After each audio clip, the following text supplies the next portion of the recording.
So let's go ahead and get started. Tomorrow we start obviously 2 classes for those of you that are new and maybe haven't studied up a little bit yet. GTD Pro, those are pro drivers, classified pro drivers only, and then GTD, which is a combination of a professional rated driver and what they call an AM or an amateur rated driver, so a silver or bronze class. Make no mistake that some of the GTD cars will be ahead of the GTD Pro cars out there today. The talent of the drivers is good at all levels. That's why they're racing this highest class here. That's why Lexus belongs here. So we start P5. Correct. We can talk a little bit about that because we had I'd say it's uncharacteristic for Lexus the way we qualified yesterday. And it's not because the cars aren't quick. It's just, well, I'm gonna let the guys talk about that. Tell us what happened yesterday. P5, P8.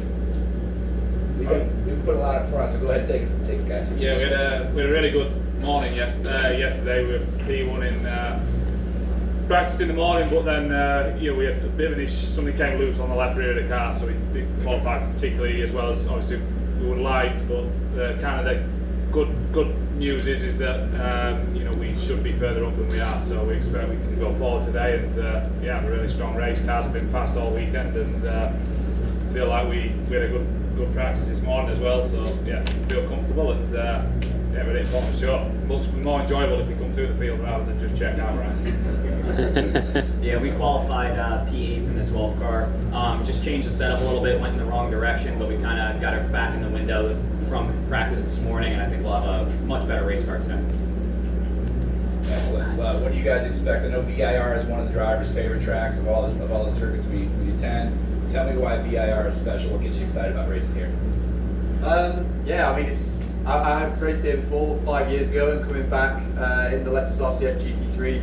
This track's just so fast and flowing, and also technical and slow at the same time. Where you guys are stood, you see one of the most technical parts of the track, sort of 1 through 5, quite slow speed, a lot of change direction. We've got to put the cars in the right places. Then we exit from here, head up the hill through the S's, which is just one of the coolest sequence of corners. We're flat out, changing direction all the way up. So it's a real challenge. You also have to put a lot on the line. It's high commitment, and yeah, if you get it wrong, you're gonna have a big one. So looking forward to doing that for 2 hours 40 today. How about you, Aaron? What do you like about the track? I think one of the coolest parts about this track is it's a road course that feels like you're out on the road going somewhere. It doesn't feel like you're just coming back around to the same point. When you're out there, it just gives you that feel of a real road racing aspect. A lot of ups and downs, massively different sections of the racetrack, some that are high speed, some that are low speed. So yeah, it's got a little bit of everything, which is cool.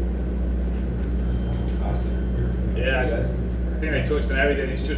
It's one of those really, like, it's not the most well-known circuit that we go to. There's more famous circuits, but in terms of, like, if you ask the drivers in the paddock, what's one of the most enjoyable circuits to drive, it's probably this place, because it's kind of got everything you want as a racing driver.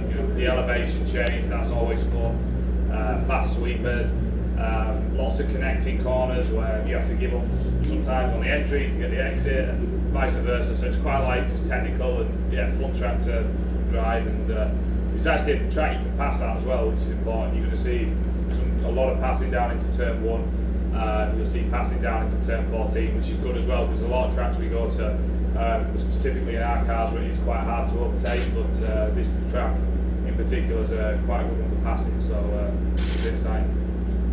It's nice to come to a track where there's really not one corner you really don't like at it, and this track doesn't have one, so it's pretty cool to really kind of commit to each corner and like it. So.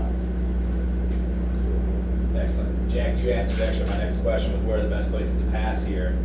The Lexus is, in every car, there are strengths. Some are great in straights with speed, some are better in corners and angles. Talk to us about how the Lexus is different, where our strengths are, where we're exposed a little bit. I'd say, well, for us, particularly for our car, if we're going to be making overtakes, it will be into turn 1, because turn 16 and 17, which is the final section, is quite high speed, 4th gear corner. And our car tends to be quite good in medium, high-speed corners, with quite a nice balance in that type of corner, quite a bit of downforce, quite a stiff platform, which you want in high-speed section of the circuit. If we're going to get past, it's probably going to be into turn 14, because the corner that precedes that's a very slow, tight corner. And probably the biggest weakness we have with this car is traction and initial acceleration off the corner. So each car makes its performance in a different place. The Porsche will be fast in the different sections of the racetrack, and we'll be faster in other sections of the racetrack, and vice versa with all the manufacturers. So you just see a big, obviously massive mix of manufacturers in IMSA, and cars are all completely different, and what makes it exciting as well, because you'll see on the circuit the different strengths and